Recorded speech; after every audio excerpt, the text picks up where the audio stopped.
Assalamualaikum warahmatullahi wabarakatuh. Perkenalkan, saya Sri Sumaryani, dosen yang saat ini mengajar di Prodi Sastra Inggris, Fakultas Bahasa dan Seni Universitas Negeri Semarang. Pada kesempatan ini, izinkan saya untuk menyajikan proses pembelajaran sebagai salah satu bentuk dari pernyataan diri dosen dalam Unjuk Kerja Tridharma Perguruan Tinggi atau PDD UKTPT guna memenuhi unsur pengajaran. Dalam Tridharma Perguruan Tinggi, saya memilih unsur pengajaran sebanyak 60%, penelitian sebanyak 30%, dan pengabdian 10%. Untuk memenuhi unsur pengajaran, pada hari ini saya akan menunjukkan proses pembelajaran untuk salah satu mata kuliah yang saya ampu, yaitu Prose Analysis atau analisis prosa. Mata kuliah ini merupakan salah satu mata kuliah pokok di Prodi Sastra Inggris UNES dengan bobot 2 SKS. Prodi Sastra Inggris UNES memiliki 6 kategori keilmuan dan mata kuliah Prose Analysis masuk dalam kategori keilmuan sastra. Proses pembelajaran mata kuliah ini didasarkan pada RPS yang telah berbasis OBE atau Outcome Based Education dan menekankan pada metode pembelajaran berbasis case study atau studi kasus.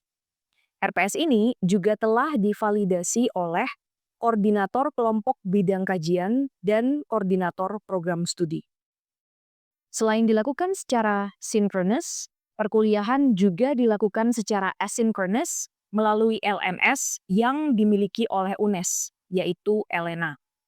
Lewat ELENA, mahasiswa dapat mendapatkan bahan-bahan untuk menambah keilmuan mereka terkait materi yang diajarkan dan mengerjakan latihan seperti kuis dan juga UTS dan UAS. Selanjutnya, saya akan menyampaikan deskripsi terkait mata kuliah Prose Analysis. Mata kuliah Prose Analysis adalah mata kuliah yang membahas karya berbahasa Inggris, berbentuk novel dan cerita pendek dari era klasik dan kontemporer yang ditulis oleh sastrawan dari Inggris, Amerika Serikat, dan negara-negara berbahasa Inggris.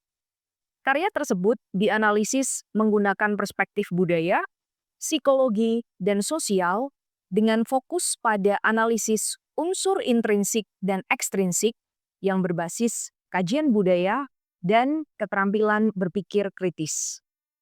Mata kuliah ini mengintegrasikan nilai kepedulian dan penghormatan manusia terhadap manusia lain, makhluk hidup, dan lingkungan yang menopang kehidupan, terutama di era kontemporer saat ini. Terkait capaian pembelajaran lulusan, terdapat 5 poin yang menjadi target utama, yaitu 1. Menginternalisasi sikap apresiatif dan peduli dalam pelestarian lingkungan hidup, seni, dan nilai-nilai sosial budaya yang berkembang di masyarakat. 2. Mampu menerapkan pemikiran logis, kritis, sistematis, dan inovatif dalam konteks pengembangan atau implementasi ilmu pengetahuan dan teknologi yang memperhatikan dan menerapkan nilai humaniora yang sesuai dengan bidang keahliannya. 3. Mampu mendokumentasikan, menyimpan, mengamankan, dan menemukan kembali data untuk menjamin kesahihan dan mencegah plagiarisme. 4. Mampu menerapkan pemikiran logis, kritis sistematis, kreatif, dan inovatif dalam konteks pengembangan atau implementasi ilmu kesastraan Inggris. Dan kelima, menguasai konsep teoretis dan analisis karya sastra dalam bentuk apresiasi dan kritik sastra dengan menggunakan berbagai pendekatan. Sedangkan terkait capaian pembelajaran mata kuliah, mahasiswa diharapkan mampu, yang pertama, mampu menjelaskan pentingnya menganalisis karya sastra Inggris klasik dan kontemporer pada era Kiwari. Yang kedua, mampu mendeskripsikan latar belakang sosial budaya dan sejarah pada era saat karya sastra tersebut ditulis. Yang ketiga, mampu melakukan analisis unsur intrinsik dan ekstrinsik karya sastra dengan menggunakan beberapa teori kajian budaya. Dan yang keempat atau yang terakhir, mampu mengaitkan isi karya dengan isu-isu kontemporer. Mata kuliah Prose Analysis memiliki 14 materi pokok yang dirangkum dalam 16 pertemuan. 2 pertemuan merupakan UTS dan UAS. Daftar 14 mata kuliah tersebut adalah 1. Everyday Use by Alice Walker. 2. Racial and Ethnic Issues in the USA in Everyday Use. Sweat by Zola Neale Hurston. 4. Women and Gender Issues in Sweat. 5. The American Embassy by Chimamanda Ngozi Adichie. 6. Political Issues in Post-Colonial Countries in the American Embassy. 7. Men in the Sun by Ghassan Kanafani. Nomor 8. Migration and Refugee Issues in Men in the Sun. 9. Midterm Exam. 10. The Mask of the Red Death by Edgar Allan Poe. 11. Issues related to death in the Mask of the Red Death. 12. Persepolis by Marjan Satrapi. 13. Social and Political Conflicts in Persepolis. 14. Historical and Cultural Perspectives in Analysis. 15. Contemporary Perspectives in Analysis. Dan yang ke-16, Final Exam. Terkait asesmen atau penilaian, terdapat 5 komponen yang menjadi sumber penilaian, yaitu 1. Aktivitas partisipatif dalam bentuk kehadiran dan keaktifan sebanyak 25%, hasil proyek dalam bentuk esai sebesar 30%, tugas dalam bentuk video deskripsi sebesar 5%, kuis pilihan ganda sebesar 5%, ujian tengah semester 15%, dan ujian akhir semester 20%. Untuk pertemuan kali ini, saya akan menyajikan pembelajaran pada pertemuan kedua, yaitu Racial and Ethnic Issues in the USA in Everyday Use. Good morning, everyone. How are you today? Oke, Assalamualaikum warahmatullahi wabarakatuh. It's been a pleasure for me to finally see you again after long weekends. And I'm wondering about your weekends. Did you enjoy your weekends? Okay, various answers, various reasons. I'm going to ask one of you to, tell about your weekends. Probably, Alan, how did you spend your holidays or weekends? I've been having a wonderful weekend. Been hanging out with a couple of my friends and just enjoying the time. Okay, marvelous. I hope that you're having a blast, and also the rest of you. Guys, before we start our lesson, let's have some prayer together. So everyone, pray do.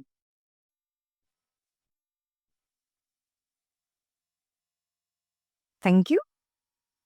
Right, today we're going to explore the same story. What's the title of the story that we explored last week? Everyday Use by Alice Walker. So today we're going to explore a different perspective. But I want to know, do you still remember what we have learned last week? Probably any of you can share what we learned last week. Yes, Lintang. So last week we explored the intrinsic elements in everyday use, such as characterization, setting of time and also place, and then figure of speech, theme, and then point of view. Okay, brilliant, Lintang. The keyword is, or keywords are intrinsic factors or intrinsic elements of the story. Now, what we're going to do today is exploring the extrinsic elements from the point of view of racial and ethnic issues. But before that, I think it's important to remind yourselves and ourselves about the story itself. I believe that you have read the entire story. Okay, now I want to know your impression about the story. So everyone, please help me to open this one. Okay. So this, please type voting Mentimeter on Google. Please enter this code. Okay. There's a code over here, 5517-5940.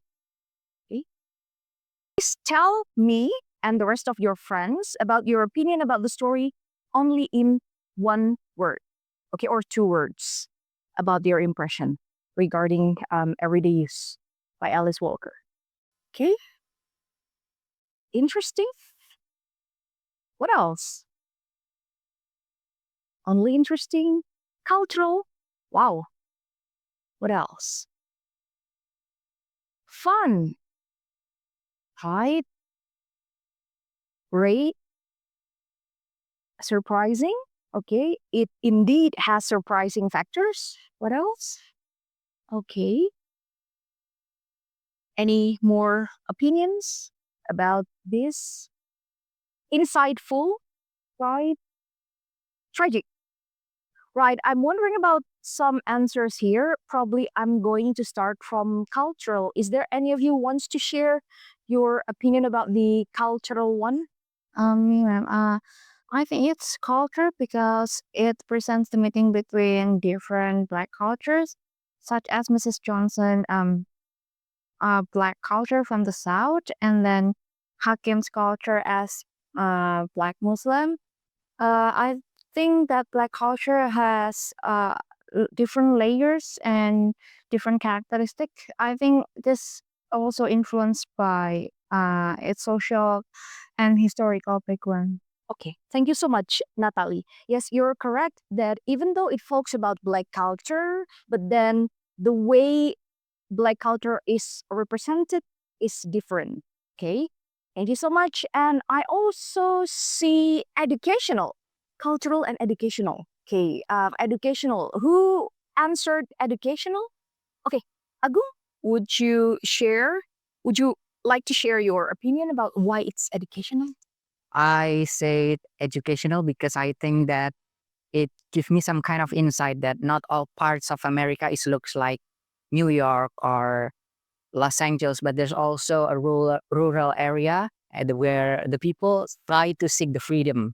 And it's opened my mind about the political and social issues at that time. So by that I say it educational. Okay, thank you so much, Agung. Yeah, like you have grasped from this meeting, two of your friends have shared their opinions about, the impressions after reading the story. Now, I will bring you to dig deeper and further into the extrinsic factors. Everyone, like what I have promised you earlier, today we're going to explore the extrinsic factors contained in Everyday Use by Alice Walker from the perspective of or racial and also ethnic perspectives. So this is actually the goal or the aim that we want to reach at the end of this meeting. So you finally are able to explain racial and ethnic issues found in the story that is related to social and political movements during a particular era. So hopefully at the end, you will achieve this, skill, right? Now, I want to bring you into my first slide. What do you see there? Cotton picking, black people, what else? Slaves. Correct, indeed. Laborers, indeed, they are slaves, okay? Particularly slaves who lived in the United States of America in the southern part of the United States, okay? So in the past, and sometimes up to nowadays, it refers as the Deep South. So this is the location, the red areas consisting of states like Mississippi, Alabama, Georgia, Tennessee, and etc. It's called the Deep South, and in the past, it has a long, history of racism. So in the past, there were a lot of slaves, black slaves living there. So why is it different from the northern part of the United States? Because, like what you can see here, the region was mainly depending on agricultural sector. So crops, for instance, cottons, like what you see here, and also corns. And because the economy in this region depended a lot on agricultural sector, therefore you needed a lot of slaves to help you because slaves are cheap laborers, right? You don't need to pay them, right? So as you see here, slaves were living under the discrimination because they were not paid at all. They were regarded as submissive, they're subjugated. And even though slavery ended because of the Civil War that happened in the United States of America, but it doesn't completely end up to nowadays. Do you still remember Black Lives Matter, for instance? Okay, that's an example of how discrimination towards Black people are still continuing up to nowadays. So this is what happened in the past, and what you saw in the story is what's happening recent days, or at least in 1970s and also 1960s. So because of the long history of discrimination, Black people felt that they need some kind of a united communion or a group in order to strengthen their independence and also power. Therefore, they tend to establish their strong identity. They're looking for their strong identity. And some of the identities of the Black people could be represented through culture, the culture that I will be presenting here. So the first type of culture owned by the African American or Black people in the United States is African American Vernacular English, or AAVE. Do you listen to Kendrick Lamar a lot, or Snoop Dogg? Okay. So they use these types of languages, variations of language. You know, I didn't see nobody, didn't nobody, double negatives. And we also have she be working, right? And I'm fine to go to the store, fine, not I'm going to, for instance. And also ain't no way. Okay, so that's what we call as AAVE. And we also have this food culture, soul food. Can you identify what it is? Fried chicken, correct. What else? Color green. Collard green, yeah. The green one is collard green. And we also have cornbread. Okay, so the right one, featuring the right one, is what we call as soul food. So this is the identity of the Black people in the South. Because white people usually consumed beef, for instance. So chicken were consumed by the Black people. And white people didn't eat much corn. Therefore, corn was consumed by Black people. And also the left one. Do you know what it is? Beef? What is it? It is what we call as chitlin. Chitlin is the intestines of beef or pork. Sorry, cows or pigs. So because white people didn't consume the intestines, right? So it's consumed by Black people, and it becomes the identity of them. And we also have hairstyles. Do you know the names of these hairstyles? These are also the identity of Black people. So if you're Asian or you're white and suddenly you're wearing this type of hairstyles, they will usually protest, delay for some kind of protest. That's our culture. It's because they need this type of identity to empower themselves. And when you use them, finally, usually you will be considered as stealing their culture. So that's the idea. Yeah, insecure ini, Ci. So in the United States of America, culture for Black people has something to do with identity, and it is mostly raising during the civil rights movement, 1950 until 1960. Martin Luther King. Do you still remember him? I Have a Dream, with a speech, okay?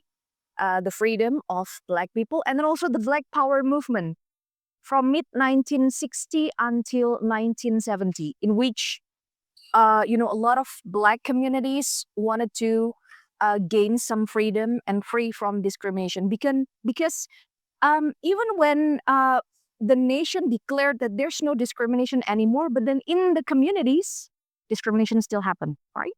So that's a huge issue, right? And when you're talking about culture, you need to be able to identify the power relations within the culture. And if it's about Black people or the Black culture, then it is most of the time, but not always, about Black and white, if the setting is in the United States of America.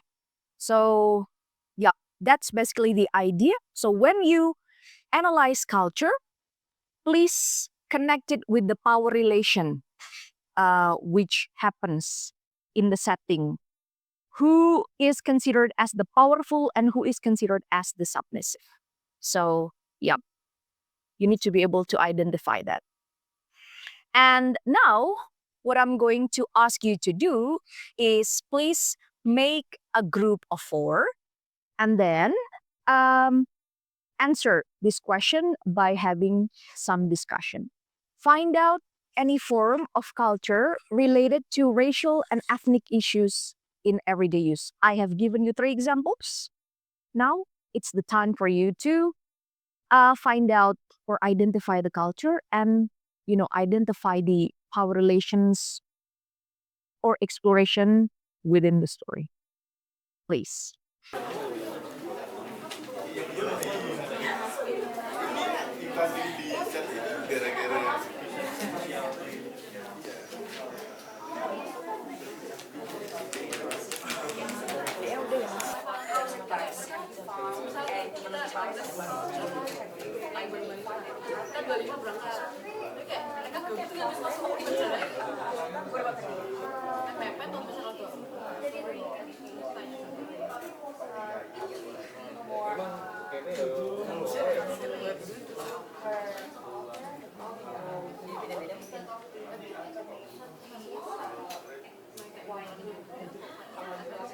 Guys, are you finished or not? Okay, finished. So after discussing this question for around 15 minutes, now I will invite some groups to present the results of the discussion. So who's willing to present their answer? Any of you? Okay. Raihan, and also followed by Anwar later. Okay, so good morning, everyone. Okay, my name is Ayhan and I'm from Group 1. So the type of culture that we found significant is the kilt. Before that, could you please open page 5, ma'am, please? Page 5. Okay. Right. As we can see here, Dee is trying to take the kilt with her and wants them to be hung on the wall to keep them safe. On the other hand, Mama wants to give the quilt to Maggie instead. We can see the difference of perspective on how they see the kilt. Dee wants to hide the family history in beautiful and therefore dead past, while Maggie and Mom wants their history to be a part of their everyday life. It's sort of like an acceptance. That's all. Okay. Thank you so much, Raihan. Give a big applause. Yes, correct. So we see here how this family, there are Dee and also her mother, sees this type of culture in the form of kilts differently. So Dee wants to take it as a form of a decorative item, but then her mother believes that it needs to be seen as, an everyday item. It needs to be used every day. So we see how in one culture there are different approaches to this type of culture. So a very good identification from the first group. Now I will invite the second group represented by Anwar. Okay, good morning, everyone. Good morning. So my name is Anwar. I'm from the second group, and we would like to present another perspective from the previous group. Raihan group chose quilt, and our group we're going to choose name as a form of culture. And would you please help me to open the page 3, man? Okay, page 3. So the name change problem is mostly about this choice to become Wangero Liwani Kemanjo. I hope I pronounce it correctly because I don't know how to Yeah, it's correctly. African. Yeah, it's African name. So Wendy changes her name itself. She is rejecting her old name on purpose. Why so? Because simply she connects it with oppression and the past that she wants to leave it behind. And our group believe that name is used as a symbolism in the story to show how complicated heritage and identity can be. And then because the story, let's say on the setting of time, is set in the late 60s or early 70s, Dee, who is educated, is also influenced by a social movement, which is the Black Power movement. And this social movement redefined her identity. So that's all from our group. Thank you. Thank you so much, Anwar, and also his group. Do a big applause. Now, guys, we're finished with the presentation. I really hope that you can grasp the essence of the reason why we discuss the racial and also ethnic issues within this story, everyday use. Because, like you have seen, culture plays an important part in defining an identity of a community. So when a certain community wants to empower themselves, usually they will describe themselves through culture that they exercise every day, that they show on a daily basis, such as food, such as hairstyles, and even like a simple thing, like the way they chose their names, the way they want to be called, for instance. So we see how this is the way how power relations happen in our society, that these community, Black communities, choose this type of culture because they want to survive. They want to, establish themselves as strong communities. Well, I hope that it's clear enough. But then I'm wondering if there's any question that you want to ask. Timmy, is there any? Oh yeah, Ratio, please. Okay, I have a question about the analyzing process actually. So my question is, when we are analyzing a story, do we need to always combine the intrinsic and extrinsic factors, or are we better to focus on one each?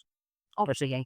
So, in analyzing a short story or novels or any literary products, it's very important to combine the intrinsic and also the extrinsic factors so that you can enrich your understanding and also knowledge about the issue discussed in the story. So if it's only the narrative elements, then you're not going to have a connection with reality or real life issues. And that's what we want to know, right? When we're reading literature, be sensitive, be open, and also be tolerant with, various issues in our society.